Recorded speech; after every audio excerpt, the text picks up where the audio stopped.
나의 성격을 알면 몰입이 쉬워진다. 열정러, 협력러, 안정러, 장인러, 모험러. 이 중 여러분은 어떤 유형인가요? 5러 몰입 유형으로 나다운 집중 찾기. 지금부터 시작합니다. 잠깐 영상을 보시기 전에 30초만 시간을 내주세요. 지금 이 순간 여러분이 앉아있는 그 자리에서 집중이 잘 되고 있나요? 만약 아니다라고 느끼신다면 오늘 이 영상 하나로 그 이유와 해결책을 모두 찾으실 수 있습니다. 이제 한 가지 더 질문을 드릴게요. 내가 가장 집중이 잘 되는 장소를 떠올려 보시겠어요? 카페인가요? 아니면은 집의 책상, 사무실, 도서관인가요? 여러분의 이 답 하나로 뇌가 선호하는 몰입 코드를 알 수가 있습니다. 안녕하세요. 나다움 설계연구소 김수정입니다. 오늘은 뇌과학으로 증명된 5가지 몰입 유형 이른바 5러를 통해서 나다운 집중법을 찾아보려고 합니다. 왜냐하면 몰입은 단순히 더 노력한다고 생기는 게 아니기 때문이에요. 그래서 오늘은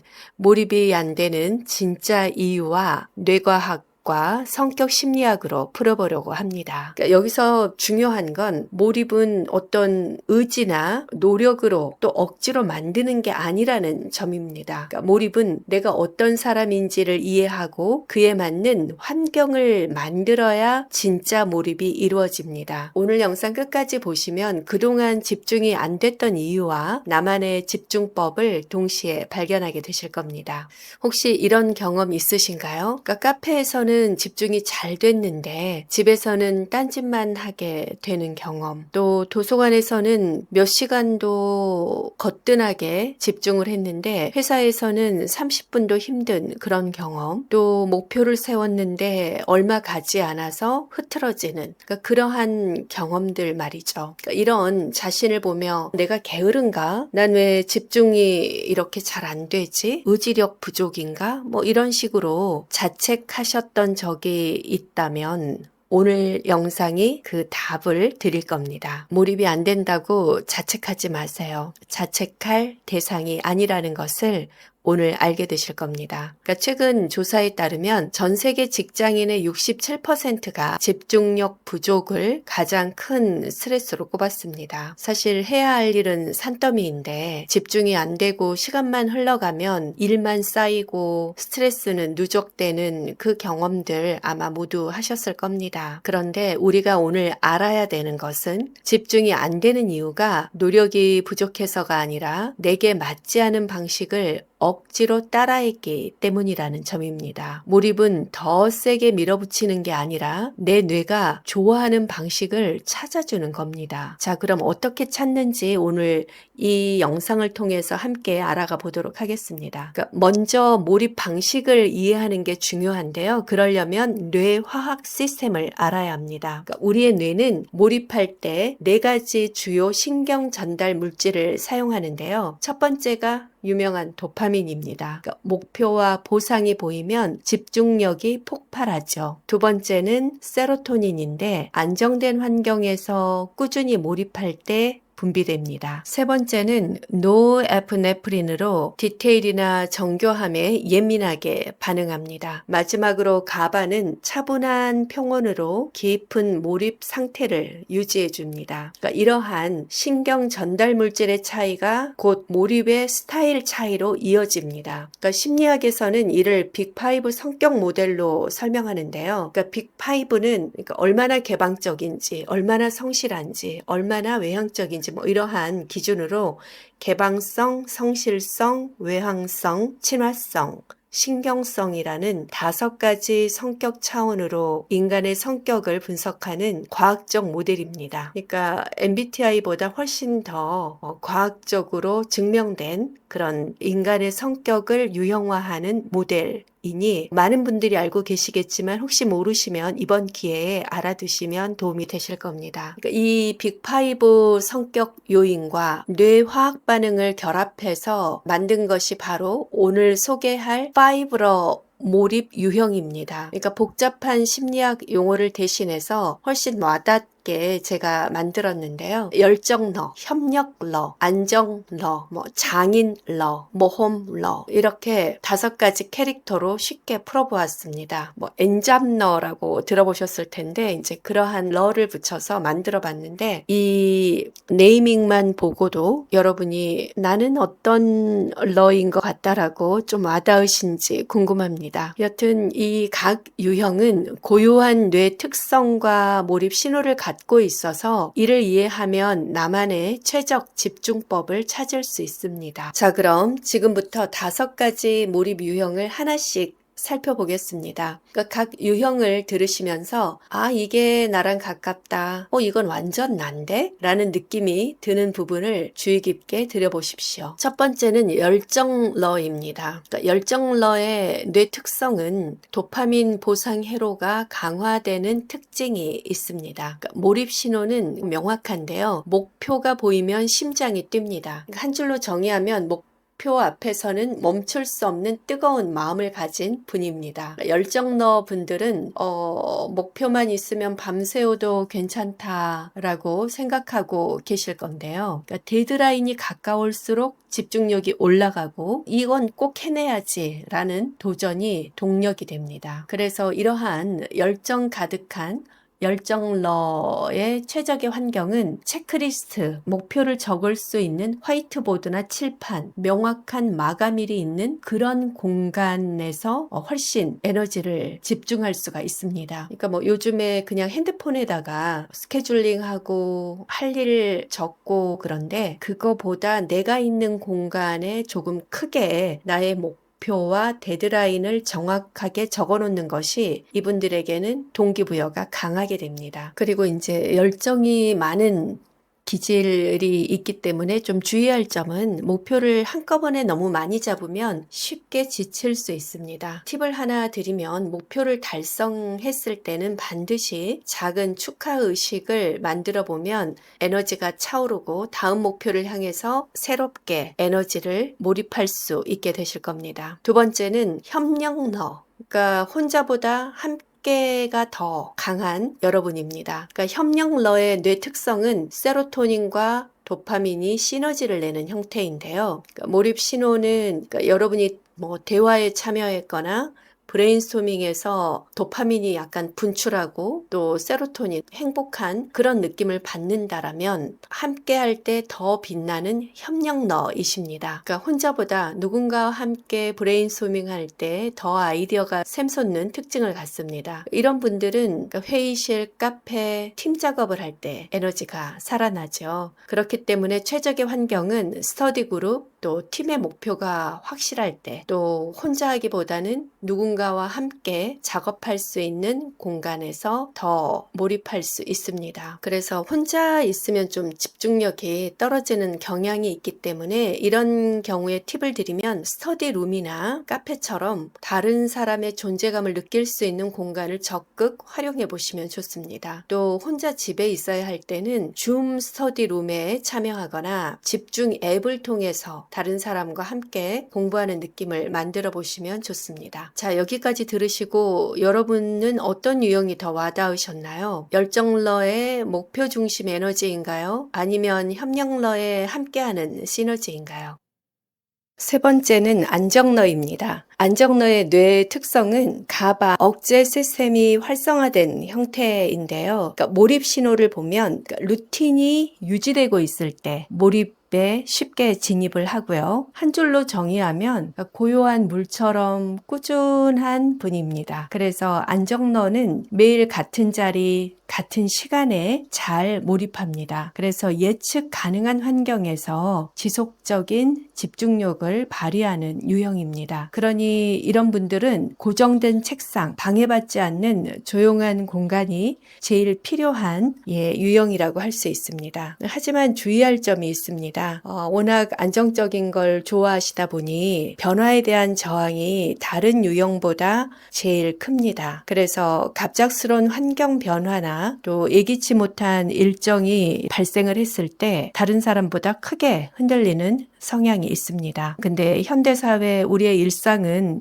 늘 새로운 일이 발생하고 예기치 않은 상황이 일어날 수 있잖아요. 그래서 조금 이걸 개선할 필요가 있는데 팁을 드리면 평상시에 안정적인 루틴을 유지하시되 가끔은 작은 변화를 스스로 만들어 보시는 겁니다. 그러니까 예를 들어 일정한 공간과 시간의 예측 범위를 조금 벗어나게 일주일에 하루 정도는 다른 카페에서 새로운 체험을 해보는 겁니다. 장소를 옮겨서 일이 집중이 떨어질 수도 있지만 그래도 이러한 연습을 해두시는 게 환경에 적응하는 데 도움이 되실 겁니다. 네 번째는 완벽을 추구하는 장인너입니다. 장인너의 뇌 특성은 노에피네프린이 활성화된 형태입니다. 몰입 신호는 어떻게 하면 더 잘할까에 집중하는 것이고, 그러니까 마치 끝없이 계속 그 연마 훈련을 통해서 다이아몬드를 만드는 사람과 같은 그런 완벽주의자이십니다. 그러니까 장인너는 95%까지 올려야 직성이 풀리는 사람입니다. 이렇게 큰 그림을 보기보다는 깊이 있는 분석과 완벽한 결과물을 추구하는 경향이 있습니다. 그러니까 깊이 있는 탐구, 완벽주의가 공존하죠. 그리고 늘 어떻게 하면 더 잘할 수 있을까라는 질문이 자연스럽게 떠오르는 분입니다. 근데 장인너에 취약한 점이 있습니다. 시작이 어렵습니다. 준비가 덜 됐다라고 생각되면 시작조차 늦어질 수 있는 단점이 있습니다. 그러니까 최적의 환경은 방해받지 않는 어떤 확보된 시간과 또 고품질 도구가 있는 나를 만족시켜 줄 수 있는 공간입니다. 완벽하다고 느낄 수 있는 환경, 이거는 사람마다 다르겠죠. 하지만 시작이 반이라는 말을 잘 알고 계시잖아요. 그래서 완벽하지 않아도 반은 너무 허접해. 그러면 70%, 80%에서 시작을 하시는 연습을 해보십시오. 마지막으로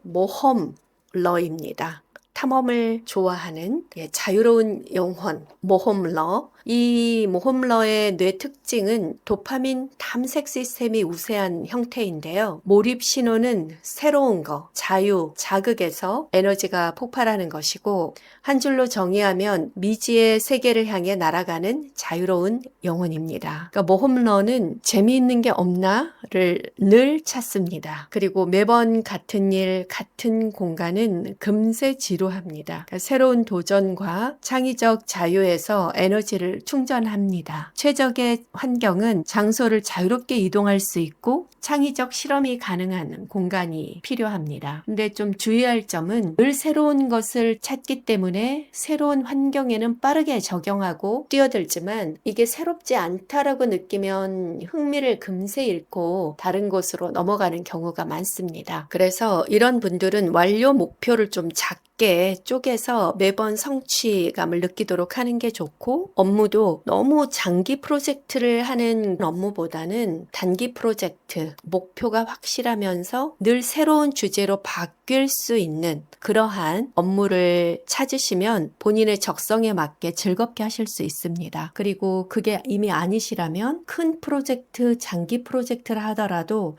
여러 개의 작은 단계로 나누고 각 단계마다 완료의 성취감을 느낄 수 있도록 하는 것도 방법입니다.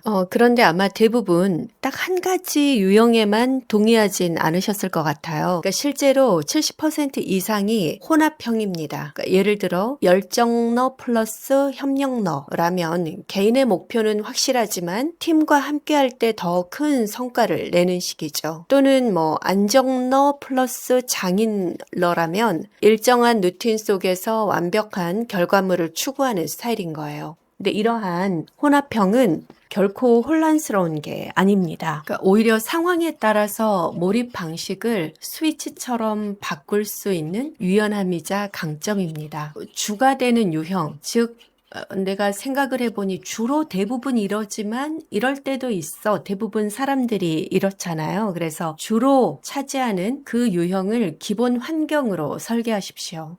그리고 부가되는 부유형은 어떤 특별한 상황이나 또 주제에 따라서 또는 프로젝트에서 활용하시면 됩니다.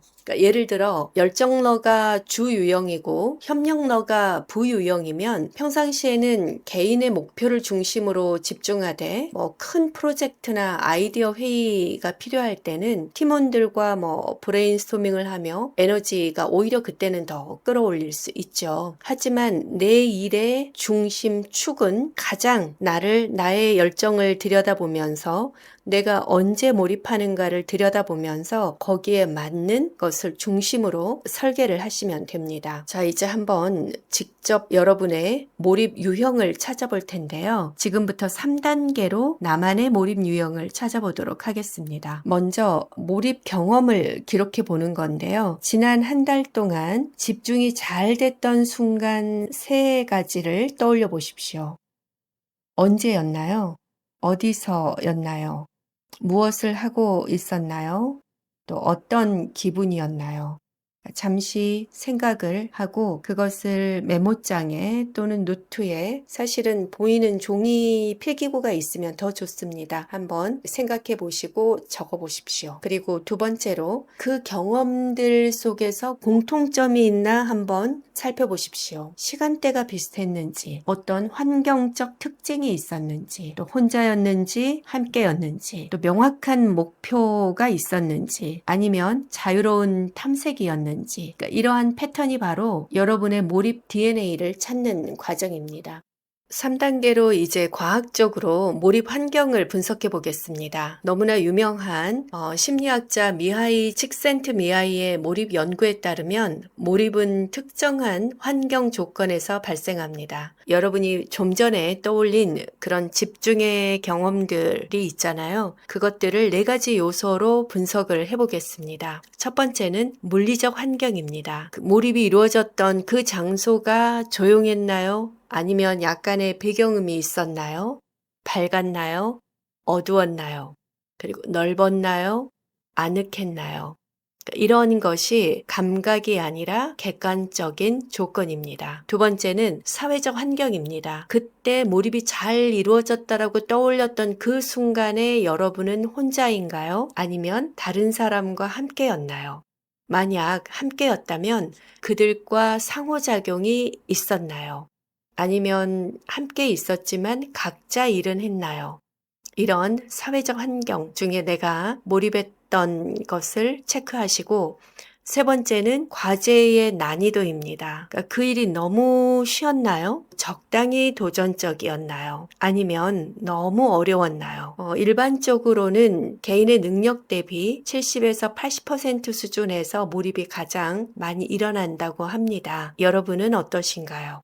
네 번째는 피드백 시스템입니다. 그 몰입이 잘 이루어졌을 때 내가 잘하고 있는지 즉시 알 수 있었나요? 또 진행 상황을 확인할 수 있는 지표가 있었나요? 이렇게 제가 드린 4가지 기준으로 여러분이 몰입했던 그 당시의 물리적 환경, 사회적 환경, 과제의 난이도 정도, 피드백 시스템의 유무, 이런 것들을 체크해 보십시오. 그리고 방금 우리가 분석했던 그 4가지 요소 중에 특히나 여러분한테 가장 중요한 거는 무엇인가요? 그 중에 하나를 선택해서 크게 동그라미를 쳐보십시오. 이것이 바로 여러분의 몰입 핵심 조건입니다. 어떤 게 나왔는지 궁금합니다.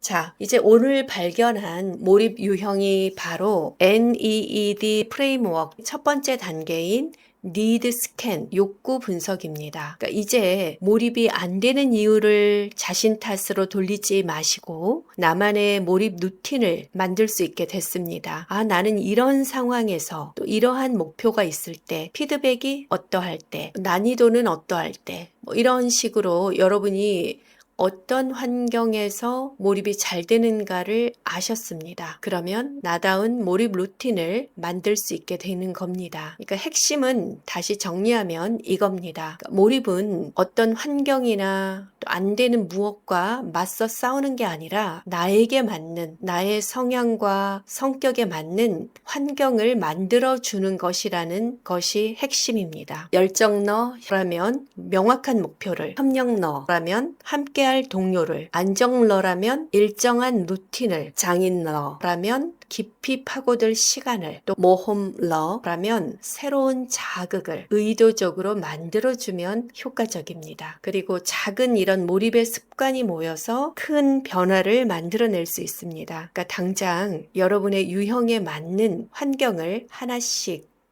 세팅하고 실험해 보십시오.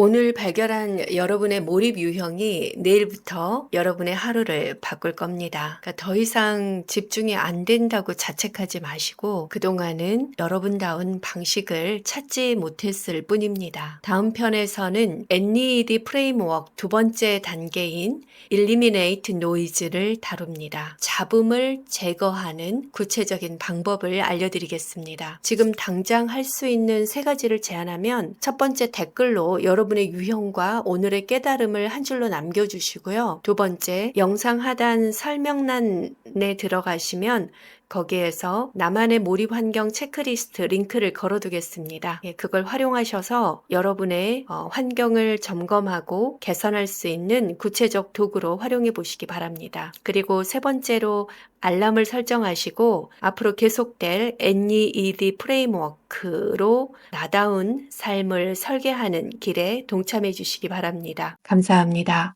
여러분의 선택은 여러분만의 이야기를 만듭니다. 나다운 삶을 디자인하세요.